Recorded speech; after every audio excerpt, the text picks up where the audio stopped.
Hello and welcome everyone. मैं शोभित sir एक बार फिर से आप सभी का स्वागत करता हूं आपके अपने यूट्यूब चैनल कंप्यूटरपुर में। तो आई होप आप सभी लोग अच्छे होंगे और अच्छे से पढ़ाई कर रहे होंगे।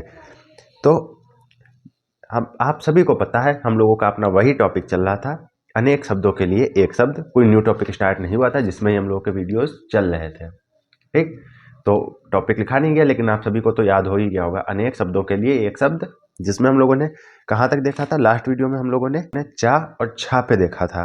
यदि आप लोगों ने वीडियो नहीं देखा हो तो जाके देख सकते हैं।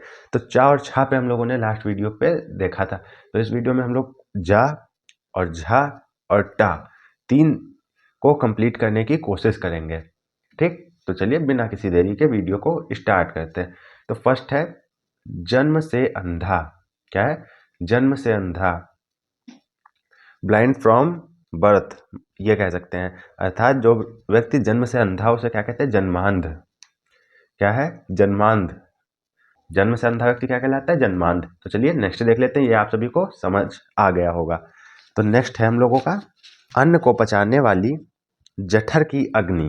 क्या है? अन्न को पचाने वाली जठर की अग्नि।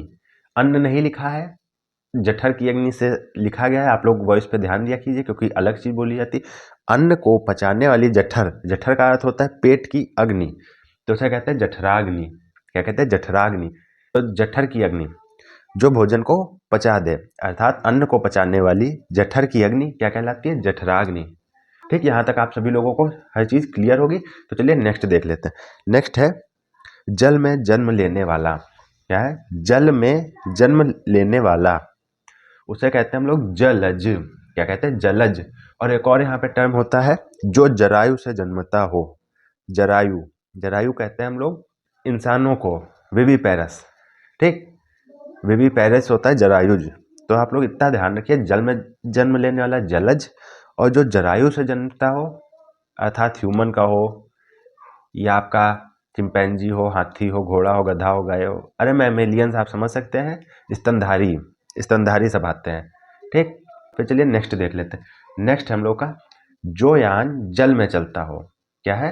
जो यान जल में चलता हो। ठीक, उसे क्या कहते हैं? जलयान। क्या कहते हैं? जलयान। नॉर्मल सी चीज़ है, कोई बहुत ज़्यादा टफ नहीं है कि आप लोग को डिफिकल्टीज होंगी या आप लोग को डाउट कोई रह जाएगा। नॉर्मल सा है। ठीक, जो यान जल में चलता हो क्या है? जलयान। यहाँ तक सब कुछ आप लोग को क्लियर होगा। तो चलिए नेक्स्ट देख लेते हैं। नेक्स्ट है जीने की इच्छा। क्या है? जीने की इच्छा, इसे कहते हैं जिजीविषा।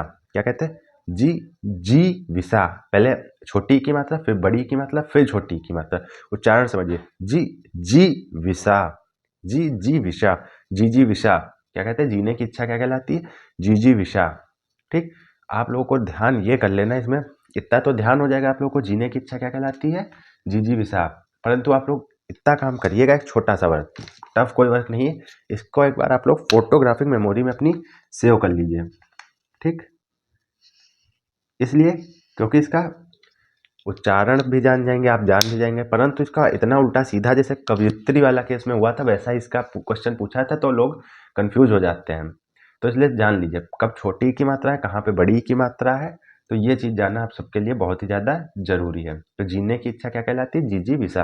यहाँ तक आप लोगों को क्लियर होगा। तो चलिए नेक्स्ट देख लेते हैं। नेक्स्ट है इंद्रियों को जीतने वाला। ठीक, क्या है? इंद्रियों को जीतने वाला। आप सभी को पता होगा इंद्रियां 5 हैं, श्रवणेन्द्रिय, रसेंद्रिय, ठीक, अनेक अनेक आदि आदि हैं। आप सभी को नाम पता है, बताने की आवश्यकता नहीं है। तो इंद्रियों को जीतने वाला क्या कहलाता है? जितेंद्रिय। फिर नेक्स्ट है किसी भी बात को जानने की इच्छा। क्या है? किसी भी ज्ञान को जानने की इच्छा। यह होगा कुछ जानने की इच्छा, यह होगा ज्ञान प्राप्त करने की इच्छा। इसी को हम लोग कहते हैं क्यूरियसिटी। ठीक, कहा नहीं जाता यह बच्चा बहुत ही ज़्यादा क्यूरियस है। ठीक, यह बच्चा बहुत ही ज़्यादा क्यूरियस है, मतलब क्या है? जिज्ञासु है। अगर आ जाए जो जानने को उत्सुक हो, यदि व्यक्ति के लिए पूछा है तो जिज्ञासु हो जाएगा। ठीक, तो यहाँ तक आप लोगों को सब कुछ क्लियर होगा। तो जा वाला हम लोग का इतना ही था। अगर कोई डाउट हो तो आप लोग टेलीग्राम पे मैसेज कर सकते हैं या फिर हमारा जो व्हाट्सएप का हेल्पलाइन नंबर है उस पर भी मैसेज कर सकते हैं। आप सभी लोगों को आपके क्वेश्चन का सोल्यूशन तुरंत मिल जाएगा। ठीक, कुछ ही घंटों में आपके क्वेश्चन का सोल्यूशन आप सभी को प्राप्त हो जाएगा। यदि समझाने वाला तो वीडियो के थ्रू मिल जाएगा, यदि इमेज वाला है तो इमेज के थ्रू तुरंत सॉल्यूशन मिलेगा अगर कोई डाउट हो। तो जाला कंप्लीट हो गया। अब चलते हैं झा पे। फर्स्ट है हम लोग का झूठ बोलने वाला। क्या है? झूठ बोलने वाला क्या कहलाता है? झूठा।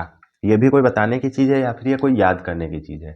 यदि बताने, याद करने या समझाने का इसमें कुछ हो तो आप बताइए, तो वो आपको समझाया जाए। ठीक, पर मुझे तो नहीं लगता कि इसमें कुछ भी आप लोग को बताने की आवश्यकता है, समझाने की आवश्यकता है, या कोई भी किसी भी प्रकार का समझाना है। नेक्स्ट थोड़ा देख लीजिए, अपनी झक में मस्त रहने वाला। क्या है? अपनी झक में मस्त रहने वाला। झक का मतलब क्या होता है? धुन में। किसमें? अपनी धुन में मस्त रहने वाला। तो क्या कहलाता है? झक्की। क्या कहलाता है? झक्की।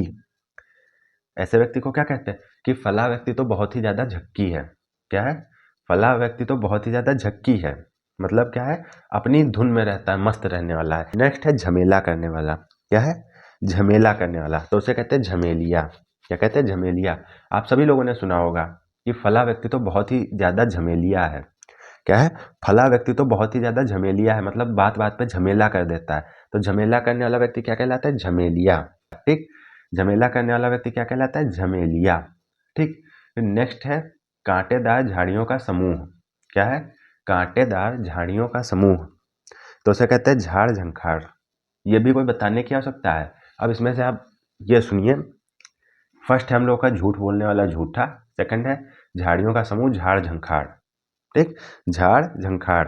अब देखते हैं हम लोग टा से रिलेटेड। ठीक, तो देखते हैं टा वाले। तो फर्स्ट है हम लोग का सिक्के ढालने का कारखाना। क्या है? सिक्के ढालने का कारखाना क्या कहलाता है? टकसाल। क्या कहलाता है? टकसाल। क्या कहलाता है? सिक्के ढालने का कारखाना टकसाल। ठीक, इसमें कोई टफ नहीं है, लेकिन ध्यान कर लीजिएगा, बहुत सारे एग्जाम में पूछा जाता है, बहुत सारे लोग गलत भी कर देते हैं, तो ध्यान रखिएगा। सिक्के ढालने का कारखाना क्या कहलाता है? टकसाल कहलाता है सिक्के ढालने का कारखाना।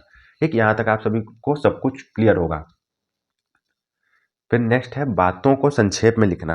ठीक, बातों को संक्षेप में लिखना, या हो सकता है कि इसकी जगह टर्म यूज कर ले मूल बातों को संक्षेप में लिखना। मूल मतलब जो तथ्य हो। ठीक, मूल बातों को संक्षेप में लिखना क्या कहलाता है? टिप्पणी। तो चलिए नेक्स्ट देख लेते हैं। ठीक, यहाँ तक क्लियर होगा आपको, बातों को संक्षेप में लिखना या मूल बातों को संक्षेप में लिखना क्या है? टिप्पणी। तो चलिए नेक्स्ट देख लेते हैं। नेक्स्ट है हम लोग का टाइप करने की कला। क्या है? टाइप करने की कला, तो क्या होता है? टंकड़। क्या होता है? टंकड़, जिसको हम लोग क्या बोलते हैं? जिसको आप लोग कहते हैं टाइप राइटर, तो आपका मशीन हो गई। ठीक, जो टाइपर कहा जाता है तो उसे हिंदी में कहते हैं टंकण करता। ठीक, जिसे हम लोग टाइप करने वाला व्यक्ति होता है उसे कुछ इंग्लिश में कहते हैं, मुझे ध्यान नहीं आ रहा, परंतु हिंदी ध्यान है। हम लोग का सब्जेक्ट तो हिंदी है, इंग्लिश से हम लोग को क्या मतलब, तो उसे हम लोग क्या कहते हैं? टंकण करता। टंकण मतलब टाइप, करता मतलब करने वाला।